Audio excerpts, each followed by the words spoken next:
Hey everybody, we got breaking news right now. The Carolina Panthers have just traded with the Chicago Bears for the #1 overall pick in this year's NFL draft. It's a crazy week going on so far. It's a lot of breaking news going on right now. A lot of people getting released, a lot of teams making roster moves, but this is the biggest piece of NFL news that's going on right now. It's looking like, from what I'm able to dig up, these talks with Chicago have started since the combine, and there's been 3 teams in serious talks of moving up. Carolina, of course. Houston was looking to move up to #1, and Indy Wow. was looking to move up to #1 as well. But what Wow. Chicago loved most so far was the compensation that Carolina was willing to give up, plus the ability to get a #1 receiver, which is what they were looking for in this draft, is what kind of sold them on it without having to use draft picks and get draft picks.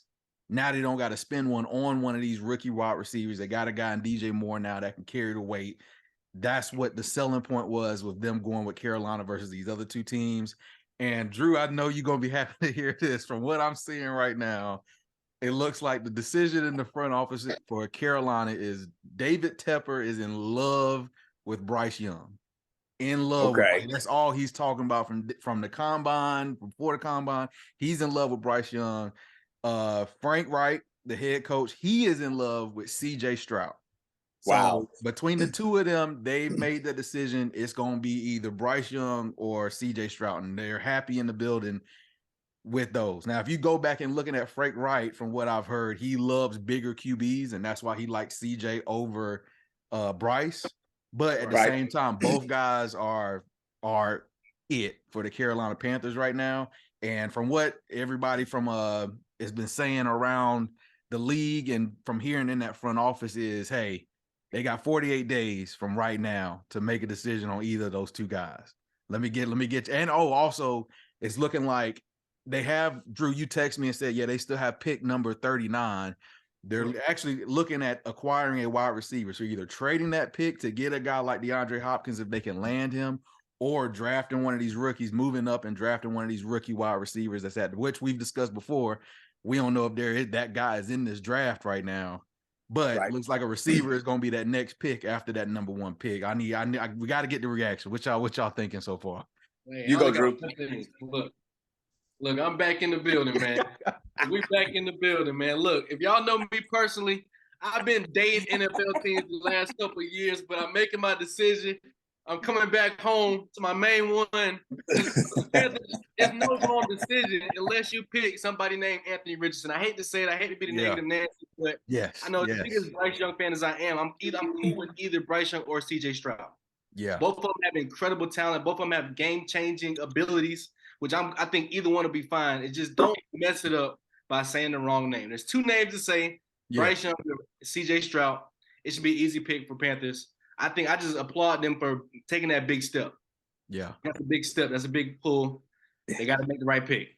Hey, man, listen, I completely agree. I applaud the organization, the Carolina Panthers organization, because it's looking like they're trying to follow the model that the Eagles, when the Eagles started building around Jalen Hurts. You see what happened with the Eagles, right? They made it to the Super Bowl. Jalen Hurts should have won that Super Bowl, right? Yeah.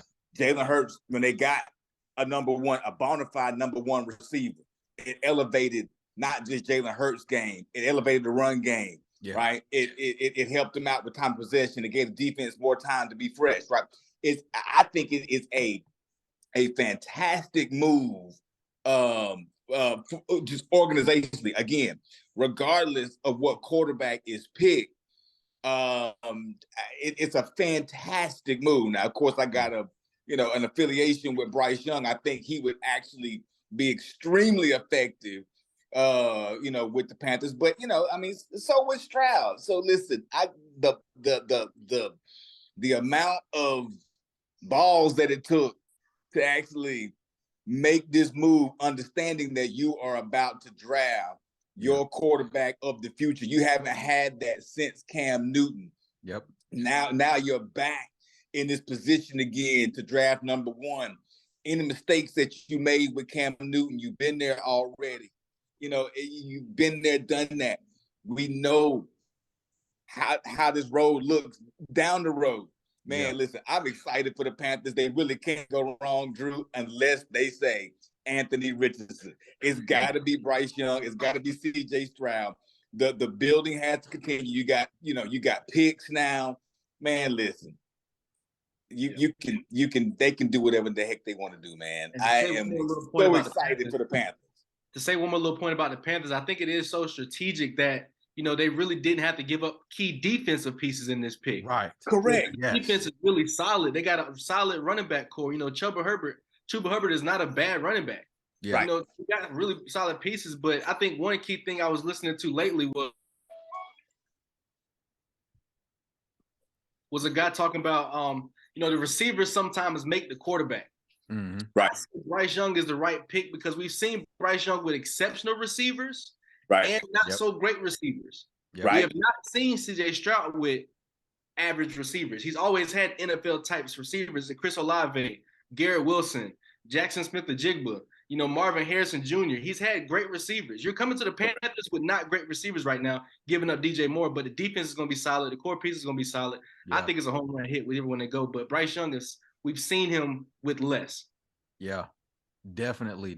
I'm in love with the move. I know some Bleacher Report just put out a thing just now saying that they might slide back a couple of picks and take 2 quarterbacks. I'm not paying that no attention. If you are the Carolina Panthers right now, you have, just like we discussed in the last podcast, you've got 1A and 1B, and that's Bryce Young and CJ Stroud. Either one can win you right now and can win for you right now. And then on top of that, with Tom Brady leaving the NFC South, this division is for the taking. You have a roster that's intact. If you add a bona fide number 1 receiver, which you just gave up, but you got a lot that's on the market right now, veteran guys to go and grab or trade for. And then on top of that, if you want to draft one to come in with Bryce Young or CJ Stroud, you have that option now too. I think you're in a absolutely great spot. And like y'all were saying, I applaud this front office. This is a very aggressive move to go get this done. They say they want to be in every decision. They say they want to be in every big decision. Yeah. Yeah. And that's what it takes. It's the front office. In the league, when you get to the NFL, and you're starting to see this in college now with NIL or whatnot, when you have to manage money as far as how you paying players, whatever the case may be. But it's really about the front office. All you hear the pundits talk about is the front office. Yeah. How aggressive is the front office going to be? How dedicated is the front office really to the team? How dedicated is the front office to the quarterback? Now, I'm going to say this as far as the NFC South is concerned. I know this is not a New Orleans Saints discussion. It's a conversation for another day. But I think it's still going to go through New Orleans. Okay? You think so? Yeah, I think it's going to go through New Orleans. I agree. I agree 100%. Yeah, New Orleans has always had the pieces. It's just when Drew Brees left, and like I said, I'm not going to get too far off topic, but now they got a quarterback. I'm not saying Derek Carr is the next coming of Aaron Rodgers, but that's all the Saints needed. Really, that's all they really need is a average to above average quarterback, which Derek Carr is. And listen, they're going to have to go through the Saints, but the Carolina Panthers have positioned themselves to compete in this division, and for that, I'm very excited about this upcoming season. Yeah. 100%. Yeah, I agree. Yeah. 100%. Yeah. Well, hey, y'all got anything else y'all want to add to this, or y'all want? Man, listen, hey, let's continue to keep watching the wire. Right, it seems like there's a lot of activity going on right now, and I have a feeling that with the Panthers making the move that they just made, I think it's gonna cause some other people to either wake up or crawl up under a rock. The next few days is gonna be very, very, very interesting in the league. And possibly continuously in the NFC South. Let's keep our eyes on that. Let's keep our eyes on Tom Brady. Okay. I personally don't think he ain't going nowhere, but let's keep our eyes on Tom Brady and Miami. And I know the Dolphins just picked up Tua's 5th-year option or whatever the case may be, but I personally don't feel like they're completely confident in him. Let's just keep our eyes open. We may be back here tomorrow talking about something else. Let's just keep our eyes peeled, okay? Yep. I'm locked and loaded, man. It's too much going on. Yeah, I hear you. Hey, thank y'all for tuning in. This is just something real quick right here. Had to get the news out. But leave a comment down below. We'll get to it next time. Go ahead, hit that subscribe button, leave a like, and we'll get to y'all next time and see y'all next time. Hey, man. Hey, sounds great, guys.